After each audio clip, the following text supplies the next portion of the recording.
Hello everyone and video is completely in your demand है ये। और ये वीडियो क्यों देखनी चाहिए आपको पहले इसके बारे में बता देती हूँ। प्रोफेशनल एबिलिटी पूछा गया है आपसे आरआरबी वाले पेपर में। तो 50 नंबर की यहाँ पर आपसे पूछी गई है प्रोफेशनल एबिलिटी, जिसमें कि मैंने पहले डिटेल में काफ़ी बताया हुआ, तो मैं बहुत डिटेल में नहीं जाऊंगी, सिवाय ये बताते हुए कि जहाँ पर एजुकेशन, फिलॉसफी, करिकुलम और साइकोलॉजी आपसे पूछी गई है। तो इन 3 सेक्शन को कवर करने के लिए मैंने पीडीएफ नोट भी ऑलरेडी आपको प्रोवाइड किया है, साथ में हिंदी इंग्लिश दोनों में जा चुका है, तो वो भी आप देख सकते हैं। यहाँ पर जो एक इम्पॉर्टेंट चीज मैं बता दूं कि जो नोट्स मैंने दिए हैं उसके साथ साथ बहुत इंपॉर्टेंट होगा कि इन एक्सपेक्टेड एमसीक्यूज को भी आप कवर करते चलिए, जहां पर एक्सप्लेनेशन आपको पढ़नी बहुत इंपॉर्टेंट है। तो एक्सप्लेनेशन पढ़ने के साथ साथ जो भी एडिशनल चीजें ऐड की हुई हैं उनको जरूर देखिएगा। समय की कमी है तो 2x करके वीडियो देखिए। पीडीएफ आपको अवेलेबल होगी बीट द कंपटीशन ऐप के ऊपर, जिसका लिंक डिस्क्रिप्शन बॉक्स में है। इसके बाद अगर आपको वीडियोस चाहिए होंगी, आपका रिस्पांस अगर काफी पॉजिटिव रहा तो ही हम इसके आगे की फर्दर वीडियोस के ऊपर हम डिस्कस करेंगे। तो स्टार्ट करते हैं।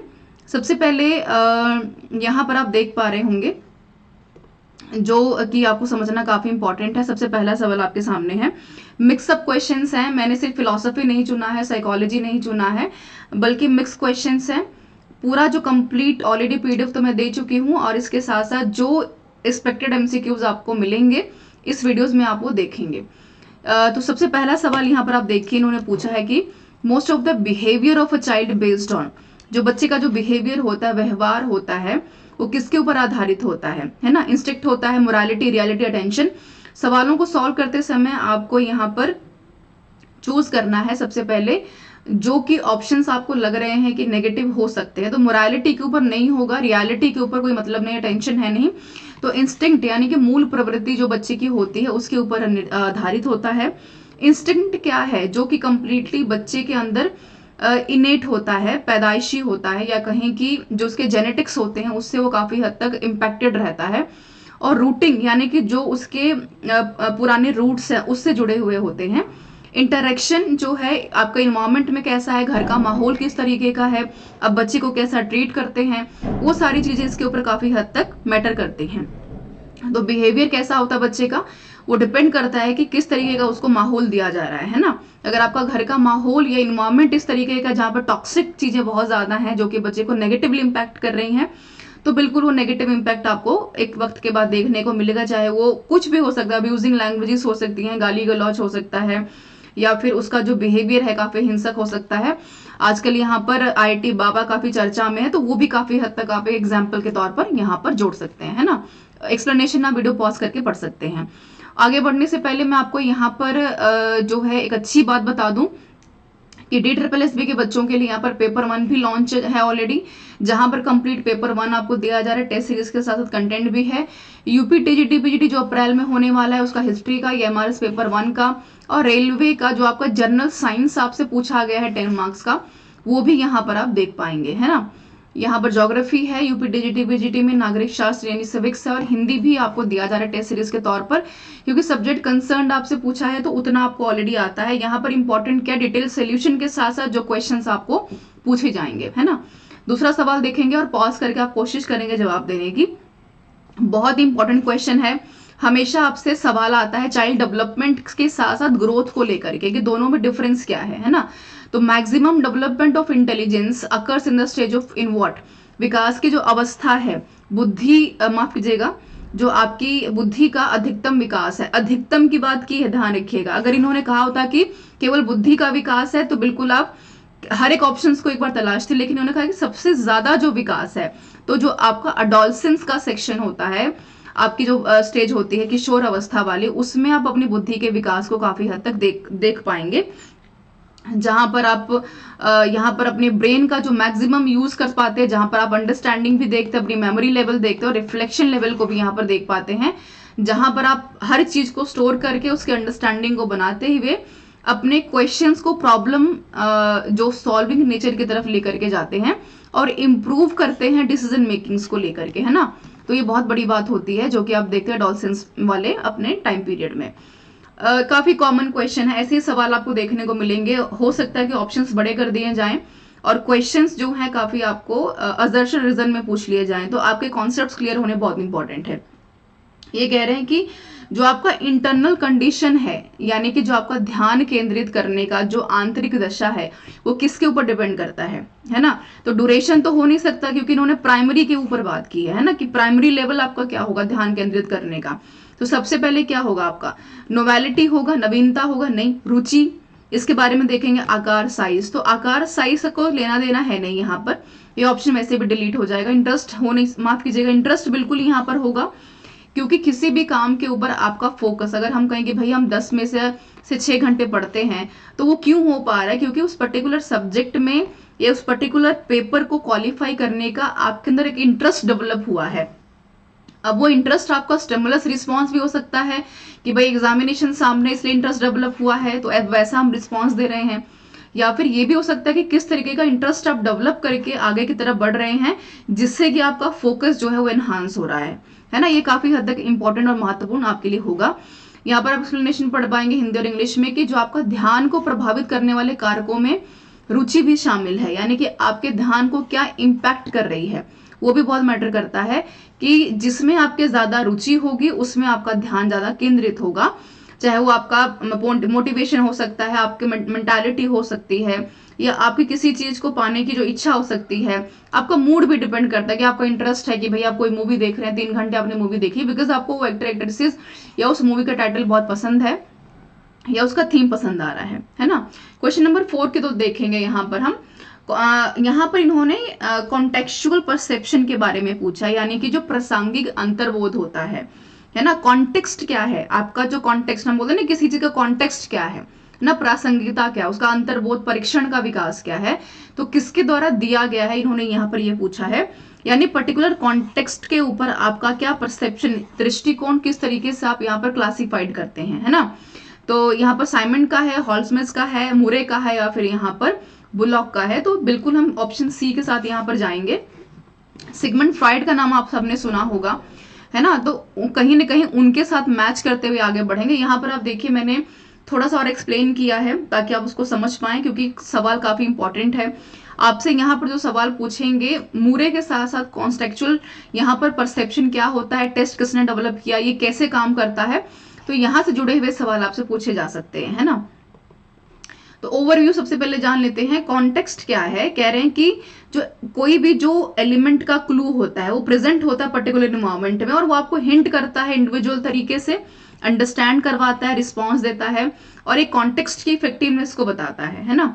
आपका विजुअल क्या है, कैसे आप क्या देख रहे हैं, कॉन्टेक्स्ट क्या है देखने का, सुनने का कॉन्टेक्स्ट क्या है, किस तरीके से आप सोशली हर तरीके को जो है जानने समझने की कोशिश करते हैं, आपके एक्सपेक्टेशंस क्या हैं, आपके किसी भी कॉन्टेक्चुअल परसेप्शन विजुअलिटी से, या फिर जो भी आप ऑडियो सुन रहे हैं या कोई मूवी अगर आपने देखी तो उसके जुड़ा हुआ आपका कॉन्टेक्स्ट क्या है, क्या थीम है, इसके बारे में हम बात करते हैं। एग्जाम्पल के तौर पर कह रहे हैं कि जो इन्वायरमेंट है वो कंसिस्ट करता है लार्ज नंबर ऑफ स्टिमुलस, है ना, जहां पर आपके विजुअल्स हैं, आपके ऑडियोज हैं, आप क्या सुन रहे हैं, क्या बोल रहे हैं, क्या देख रहे हैं, आपके कमरे का कलर, जैसे जहां आप बैठे हैं उसके आसपास देखिए कि आपके कमरे का कलर क्या है ना। मेरा जैसे इस दीवारों का रंग है सफेद रंग का, तो कहीं ना कहीं एक परसेप्शन क्रिएट करता है सफेद रंग कहाँ पर आपको लेकर के जा रहा है, या फिर आप जिस फर्नीचर पे बैठे हैं या आपके सामने जो फर्नीचर्स हैं उनका क्या कॉन्टेक्स्ट, उनको क्यों रखा गया है, या फिर जो आपका विजुअल सेंसेस है कैसे काम कर रहे हैं, बिल्कुल उस तरीके से। जैसे कोई छोटा बच्चा है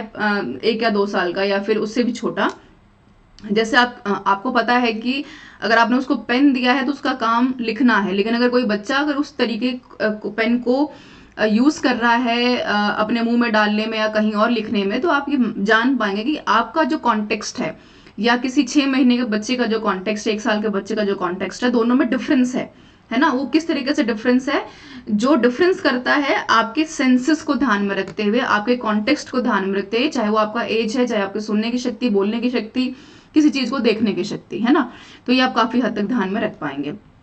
एक्सप्लेनेशन आप यहाँ पर देख पा रहे होंगे स्क्रीन के ऊपर, है ना। तो ये बहुत इंपॉर्टेंट है, एक्सप्लेनेशन को स्किप मत कीजिएगा, क्योंकि एक्सप्लेनेशन से बहुत सारे क्वेश्चंस आपको बनते नजर आएंगे। जैसे यहाँ पर हम बात करते हैं टैट के बारे में, थीमेटिक एप्रिसिएशन, माफ कीजिएगा, एप्रिसेप्शंस जो है यहाँ पर टेस्ट से सवाल हमेशा आता है, या आपको बहुत जरूरत है ध्यान रखने की। जो साइकोलॉजी पढ़ते हैं या फिर किताबें अगर आपके पास है, तो यहाँ पर आप देखिए कि टैट के ऊपर एक अलग से चैप्टर्स दिए होते हैं, क्योंकि कहीं ना कहीं आपके कॉन्टेक्स्ट को, तस्वीरों को देखने समझने का, पजल्स को सॉल्व करने का तरीका कहीं ना कहीं बताने की कोशिश करता है ना। आगे बात करते हैं, जिसमें मोरे और क्रिश्चियन डी मॉर्गन, ये दो इंपॉर्टेंट नाम है जिनको कि आपको ध्यान में रखना है। अगर डी मॉर्गन का नाम है ऑप्शन में तो आप बिल्कुल यहाँ पर जाएंगे, अगर दोनों का नाम है दोनों के साथ, दोनों में से कोई नहीं, माफ कीजिए दोनों में से अगर एक का तो उसके साथ जाएंगे।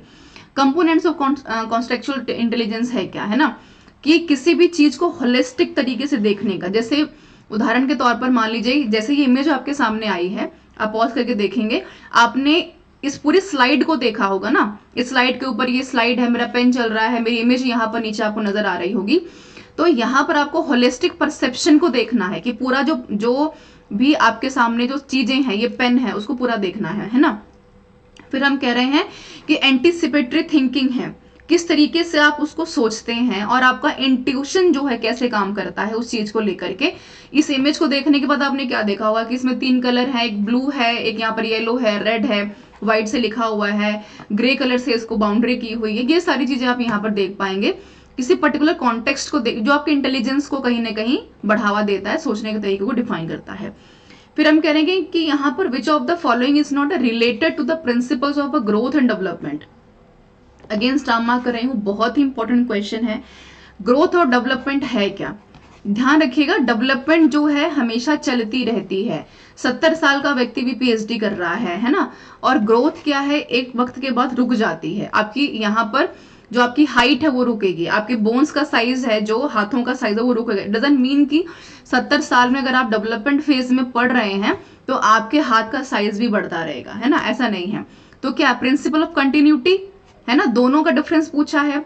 कोऑर्डिनेशन बिल्कुल है, मेरा जो ग्रोथ है हाथों का वो कोऑर्डिनेशन क्या बना रहा है, डेवलपमेंट क्या कर रहा है मेरे पेन को पकड़ने का।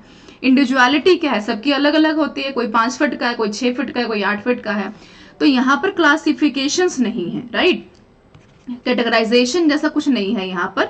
तो ऑप्शन यहाँ पर जो आपका बी है वो काफी हद तक सही हो जाएगा। ये कह रहे हैं, हिंदी में भी है, इंग्लिश में पढ़ पाएंगे, कि जो आपका इंटरनेशनल कोड ऑफ नोमेनक्लेचर है वो काफी हद तक क्लासिफिकेशन और ऑर्गेनिजम्स में यहाँ पर काम आता है, वो आपके ग्रोथ और डेवलपमेंट की तरफ काम नहीं करता है ना, ये आपको ध्यान में रखना है। Principles of growth and development ये पढ़ लीजिए, पोस्ट करके, इंपॉर्टेंट है, स्टार मार्क कर रही हूँ कि ग्रोथ क्या है, कंटिन्यूअस है, ऑर्डनरी है, एक सीक्वेंस में चल रहा है, यानी कि कभी आपका हाथ बढ़ रहा है, कभी आपका पैर बढ़ रहा है, सब बढ़ रहा है, सब कुछ एक सीक्वेंस में बढ़ रहा है, और same pattern of growth and development है। हर एक व्यक्ति का, all human follow the same pattern of growth and development. ऐसा नहीं है कि कोई 8 महीने का बच्चा तो उसका हाथ पहले बढ़ रहा है, कोई 8 साल का बच्चा तो उसका पैर बढ़ रहा है। सबका जो ग्रोथ एंड डेवलपमेंट का पैटर्न है वो बिल्कुल सेम है ना। सीक्वेंस क्या है कि यहाँ पर जो भी हर एक स्टेज के ऊपर जो सीक्वेंस है आपका, है ना, वहां पर जो प्रिडिक्टेबल चीजें होती हैं, टाइम ऑफ वन सेट की बात करें, लेंथ ऑफ स्टेज है, जो मैंने अभी भी एग्जाम्पल दी है वो आप समझ पाएंगे। और हर एक जो बच्चा होता है सबका अपना कैरेक्टराइजेशन होता है, कोई काला है, कोई गोरा है, कोई लंबा है, कोई छोटा है, कोई मोटा है, कोई पतला है। तो हर एक इंडिविजुअल, हमने इस ऑप्शन में क्यों पढ़ा पीछे, ये देखिए यहाँ पर मैं दिखा दूं आपको, प्रिंसिपल ऑफ इंडिविजुअलिटी, है ना। तो हर एक व्यक्ति का यहाँ पर अपना इंडिविजुअल ग्रोथ होता है, हाइट होता है, साइज होता है, वेट होता है, सबका sequence of growth and development continuity एक जैसा है, बट सबका कैरेक्टराइजेशन, कैरेक्टर अलग है, कोई मेल है, कोई फीमेल है, राइट। तो फिर कह रहे हैं कि यहाँ पर कक्षा में शिक्षण में पाठ प्रस्तावना, इंट्रो की बात की जा रही है। सोपान सीखने के किस नियम पर आधारित है ना, यानी क्लास में जो टीचिंग हो रही है उसमें जो लेसन इंट्रोड्यूस किया जा रहा है, step is based on which of law of learning, किसके ऊपर है, जो लेसन आपने इंट्रोडक्शन के तौर पर दिया है वो लॉ ऑफ लर्निंग की हम यहाँ पर बात कर रहे हैं। लॉ ऑफ लर्निंग है, तो लर्निंग कैसे आ रही है, इफेक्ट से, सिमिलैरिटी से, रेडीनेस से, एसोसिएशन से। अभी शुरू में हमने क्वेश्चन पढ़ा था ना, जिसमें हमने ये कहा कि फोकस के लिए क्या इंपॉर्टेंट है, इंटरेस्ट इंपॉर्टेंट है। इंटरेस्ट के लिए आपका क्या इंपॉर्टेंट है, रेडी होना भी तो इंपॉर्टेंट है। ऐसा थोड़ी ना कि आपने फोकस बना लिया, आपने इंट्रो दे दिया, आपने लर्निंग कर ली, बट अगर आप रेडी नहीं हुए, है ना, तो आप कैसे काम करेंगे। उसके लिए तो आपको बैठना पड़ेगा, बुक खोलनी पड़ेगी, उस तरफ जाना पड़ेगा, किसी रास्ते तक चलने के लिए आपको वहां तक तो रेडी होना पड़ेगा ना, यहाँ से स्टार्ट करेंगे। तो ये आपको ध्यान रखना है, इफेक्ट नहीं है लर्निंग में, पढ़ने के लिए रेडी होना इंपॉर्टेंट है, इफेक्ट तो बाद में आएगा। जो हम law of exercise, law of readiness की बात करते हैं, इफेक्ट की बात करते हैं, तो क्या है, इफेक्ट तो बाद में है, एक्सरसाइज भी बाद में, बट रेडीनेस होना सबसे प्राइमरी गोल यहाँ पर माना जाता है। तो आप ध्यान में रखेंगे। तत्परता के नियम की हम बात कर रहे हैं, जिसमें आपको काम करने में आनंद मिलता है। आपको कोई भी काम हम यहाँ पर फोर्सफुली नहीं करा सकते। इंटरेस्ट का डेवलप होना बहुत इंपॉर्टेंट है। और 3 लॉ यहाँ पर और है। लॉ ऑफ मैंने कहा रेडीनेस है, ठीक है, इफेक्ट है, और यहाँ पर एक्सरसाइज है। तो पहले रेडीनेस की बात करेंगे, इफेक्ट एक्सरसाइज की बात करेंगे, देन इफेक्ट की हम यहाँ पर बात करेंगे। प्रैक्टिस भी तो करेंगे ना। क्लासिफिकेशन ऑफ इंट्रोवर्ट बहुत इंपॉर्टेंट है। एक्सट्रोवर्ट और एम्बिवर्ट की बात यहाँ पर हो रही है। यहाँ से सवाल आता है, कई बार आपसे यहाँ पर डिफरेंशिएशन पूछता है, तो आप ये इमेज से क्लियर कर पाएंगे। एक्सट्रोवर्ट क्या है, बाहरी मुखी की हम बात करें, इंट्रोवर्ट जो इंटरनल है, और दोनों का जो मेल है वो एम्बिवर्ट की तरफ लेकर के जाता है। तो किसने ये दिया है, जंग ने यहाँ पर दिया है इसको, ये आप ध्यान में रखेंगे, सवाल यहाँ से डायरेक्टली पूछ लिया जाता है।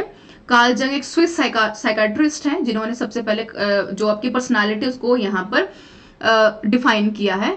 ये कह रहे हैं इंट्रोवर्ट क्या है, कई बच्चे होते हैं ना काफी रिजर्व्ड होते हैं, एक्सट्रोवर्ट क्या, बहुत सोशल होना, और कहीं ना कहीं ये दोनों चीजें मिलकर के इसका यहाँ पर एब्रीवेशन देते हैं जो उभयमुखी की बात करता है। तो दोनों का ही यहाँ पर आजकल पूछा जाता है। एम्बिवर्जन से सवाल काफी कम आते हैं, उभयमुखी से, तो ये आप देख पाएंगे। बट इंट्रोवर्जन और एक्सट्रोवर्जन सबसे ज्यादा सवाल यहाँ से पूछे जाते हैं, तो ध्यान रखिएगा। ये आप देख पाएंगे। इंट्रोवर्ट एक्सट्रोवर्ट क्या है, एंजॉय स्पेंडिंग टाइम अलोन की हमने क्या किया, रिजर्व्ड नेचर है, सोशल है, ठीक है, speaking and acting before thinking. फिर ये मेक क्विक डिसीजंस, कि भाई फटाफट करना है। रिजर्व्ड रहते हैं, एंथुजियास्टिक रहते हैं, इंडिपेंडेंट रहते हैं, और ओरिएंटेड वर्क सेटिंग्स की जो काम दिया गया उसको करना ही है। Kohlberg one of the favourite question of the examiners. कोई भी पेपर है, चाहे वो आरआरबी का है, एएमआरएस का है, सीटेट का है, कोई भी टेट, कोई भी टीचिंग का पेपर दे रहे हैं, और आजकल तो अच्छे अच्छे जगहों पर भी सवाल पूछे जा रहे हैं। कहने की भाई कोहलबर्ग के अनुसार किस अवस्था में नैतिकता बाहरी कारकों द्वारा निर्धारित होती है, जो बाहर के कार्य हैं। प्री कन्वेंशनल है, कन्वेंशनल है, पोस्ट कन्वेंशनल स्टेज है, नॉन कन्वेंशनल, या फिर नन ऑफ द अबव है। तो प्री कन्वेंशनल क्या है ना, जो आपकी किसी भी कन्वेंशनल स्टेज से पहले स्टार्ट हो रहा है। बी क्या है, कन्वेंशनल स्टेज जो पारंपरिक अवस्था है। एक सवाल आता है ना यहाँ पर, क्लास में जो टीचर पढ़ा रहा है वो कैसे पढ़ा रहा है, डेवलपिंग तरीके से, कन्वेंशनल तरीके से, एडवांस तरीके से। तो पारंपरिक अवस्था क्या है, जो बच्चा इनहेरेंट लेकर के आगे बढ़ रहा है। और उसके बाद थर्ड स्टेज हमने यहाँ पर क्या कहा, हम करें जो हमारा थर्ड स्टेज है वो है, यहाँ पर बता देती हूँ, एक्सप्लेन भी कर देती हूँ, कि कोहलबर्ग यहाँ पर मॉरल डेवलपमेंट को 6 स्टेजेस, माफ कीजिएगा 5 स्टेजेस में डिवाइड करते हैं। यहाँ पर इन्होंने 5 मेंशन की हैं। रूल्स क्या है, फिक्स है, एब्सोल्यूट है ना। Judging actions according to the individual needs है, कि उसके हिसाब से एक्शन लेना है। कंफर्मिंग एंड बीइंग नाइस होना हमेशा, गुड बॉय बैड बॉय वाला सिचुएशन है। रिस्पेक्टिंग अथॉरिटी, कि टीचर या फिर पेरेंट्स जो कह रहे हैं उसको मानना ही मानना है। एंड कंसिडरिंग इंडिविजुअल राइट्स, ये भी आपको बहुत हद तक ध्यान में रखना है। पढ़ देते हो यहाँ पर पहले सबसे पहले मैं आंसर बता दूं, जो मैं ये देखिए, प्री कन्वेंशनल में यहाँ पर बच्चा जो है नैतिक बाहरी कारकों द्वारा निर्धारित होता है। According to the Kohlberg at which stage morality की हमने बात की है ना। जैसे ही बच्चा चलना शुरू करता है, हम उसको क्या, ये गलत है, ये सही है, इसको मुंह में नहीं डालते हैं, इसको यहाँ पर नहीं रखते हैं, इसको नहीं उठाते हैं, ऐसे खड़े नहीं होते हैं। तो मोरालिटी को कहीं ना कहीं हम यहाँ पर बढ़ावा देने की बात करते हैं। तो कोहलबर्ग का ये क्वेश्चन बहुत ज्यादा फेमस है और हमेशा ही कहीं ना कहीं पूछा जाता है। तो 6 स्टेजेस को यहाँ पर आप देखिए, 6 स्टेजेस को कुल मिलाकर के 3 स्टेजेस में डिफाइन किया गया है। कि जो इमेज पीछे वाली है, ये वाली, इसको मैं डिलीट कर दूंगी। यहाँ पर एक स्टेज आएगी, उसको भी मैं मेंशन कर दूंगी यहाँ पर, वो आप देख लीजिएगा। पहला है कि लेवल 1 में प्री कन्वेंशनल क्या है ना। कह रहे हैं कि स्टेप 1 है पनिशमेंट एंड ओबीडियंस, जो हमने यहाँ पर बात की। नेटिव यहाँ पर नेव हेडोजम की बात की है, जो बताता है कि उसको रिवॉर्ड और फेवर्स कब रिटर्न करने हैं।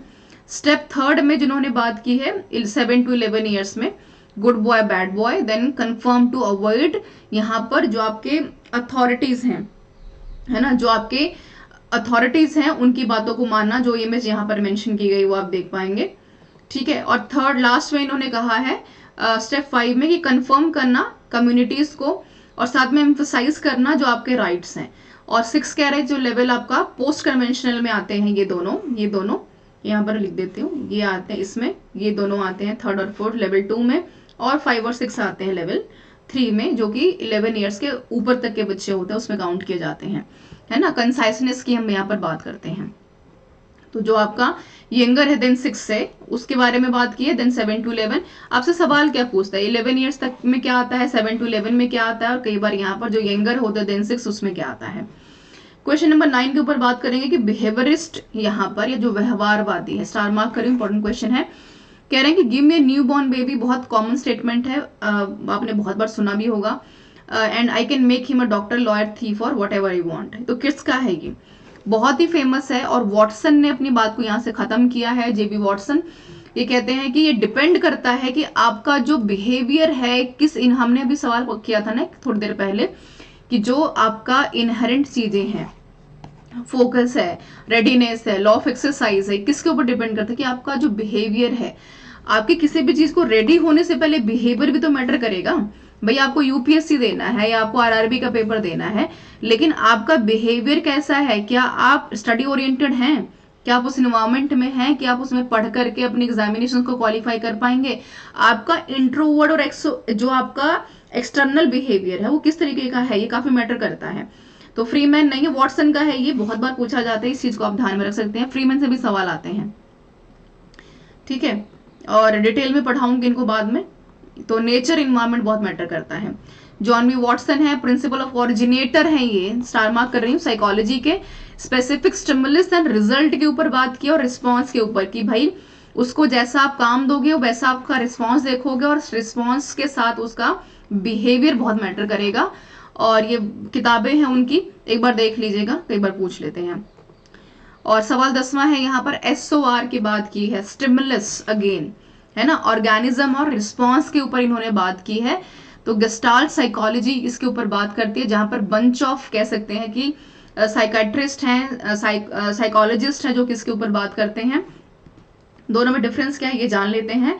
ऑप्शन डी वैसे उसका राइट आंसर था। स्टिमुलस क्या है, कि भाई कोई एक्शन जो है ना, या फिर कंडीशन आपको दी जा रही है ना, कि भाई कोई बिल्ली है या फिर कोई कुत्ता है, वो अब जैसे ही उसका पिंजरा हटाया जाता है, उसका दरवाजा हटाया जाता है वहां से, और बेल बजती है, तो बार बार अंदर बाहर वो करता है। वो डिपेंड करता है कि उसके सामने क्या आप कॉज रख रहे हो। कॉज क्या है, एग्जामिनेशन को कहीं ना कहीं क्वालिफाई करना आपका कॉज है, तो रिस्पॉन्स कैसा आएगा आपका, भाई उसको पढ़ करके, सिलेबस को देख करके, प्रैक्टिस करके, टेस्ट सीरीज लगा करके आप उसके रिस्पॉन्स को फुलफिल कर रहे हैं, जो किस में दिखता है, आपके इफेक्ट में। स्टिमुलस देन रिस्पॉन्स, और उसके बाद आपका इफेक्ट क्या है, रिजल्ट पॉजिटिव रहा कि नेगेटिव रहा, आप पेपर में फेल हुए या पास हुए। डिपेंड करता है कि कैसा स्टिमुलस आपने चूज किया, कैसा रिस्पॉन्स आपने किया, और कैसा इफेक्ट आपको मिला। स्टिमुलस में आपने यहाँ पर 1000 किताबें रख ली, पढ़ी आपने 2 भी नहीं, तो जाहिर सी बात है कि इफेक्ट उसका क्या है, नेगेटिव है। यहाँ पे आपने 5 किताबें रखी, रिस्पॉन्स में 10 किताबें पढ़ी, और आपका रिजल्ट क्या है, नेगेटिव नहीं है, वो पॉजिटिव है। तो गेस्टाल्टवादी जो साइकोलॉजिस्ट है ना, इन्होंने काफी हद तक साइकोलॉजी में बिहेवियरिज्म के ऊपर काम किया है। और बिहेवियरिज्म किसके ऊपर डिपेंड करता है, कि आपका नेचर, फैमिली में आपका बिहेवियर, फैमिली में आपका इन्वायरमेंट कैसा आप रह रहे हैं, और किस तरीके से मॉरल तरीके से, किस तरीके से बच्चे को आप डील कर रहे हैं, है ना। तो ये आपको ध्यान में रखना है। और यहाँ पर मैंने आज 10 क्वेश्चन ही आपको करवाए हैं, ताकि मैं ये जान पाऊँ कि कैसा रिस्पॉन्स मुझे दिया जा रहा है, उसके बाद मैं चीजें स्टार्ट कर पाऊंगी। मोस्ट एक्सपेक्टेड MCQs एक्सप्लेनेशन के साथ क्यों दे रही हूँ, ताकि आप उसको काफी हद तक पॉज करके वीडियो को पढ़ें। वीडियो को वैसे तो PDF में भी आप पढ़ पाएंगे, बट देखना इसलिए इंपॉर्टेंट है ताकि 2x पे करके बहुत समय आपका नहीं जाएगा, है ना, जहां पर आप ये भी जान पाएंगे कि एक्सप्लेनेशन क्या रखी गई है। ये सारे कोर्सेज अवेलेबल हैं, इनको देख लीजिए। दोनों लिंक टेलीग्राम का भी और साथ में बीट द कॉम्पिटिशन ऐप का भी अवेलेबल है। PDF आपको मिलेगी completely free of cost content वाले सेक्शन में, जहां पर जाकर के आप डाउनलोड कर पाएंगे। This is all about this session everyone. Thank you so much. These are all the links which is mention on the screen right now, तो आप इसको भी देख पाएंगे। Don't forget to mention your response, ताकि मैं, अगर मुझे कोई उस तरीके का रिस्पॉन्स मिलेगा, तभी मैं इम्पैक्टफुल तरीके से, इफेक्टिव तरीके से आपके लिए काम कर पाऊंगी। And don't forget to share the PDF and the video to the students, जहां पर बच्चे कहीं ना कहीं लैक ऑफ प्रॉब्लम्स की वजह से, या माफ कीजिएगा लैक ऑफ सोर्सेज की वजह से जहां पर नहीं पढ़ पा रहे हैं, कम से कम वहां तक जाकर के अपनी जो स्टडीज को वो है डिफाइन कर पाए, पढ़ पाए।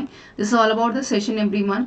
Don't forget to mention your comment in the comment box. फिर भी कोई अगर सवाल रह गया हो तो पूछना मत भूलिएगा कमेंट बॉक्स में। मिलते हैं नेक्स्ट वीडियो में कुछ यूजफुल कंटेंट के साथ। तब तक बने रहिए बीट द कॉम्पिटिशन के साथ everyone. Thank you so much.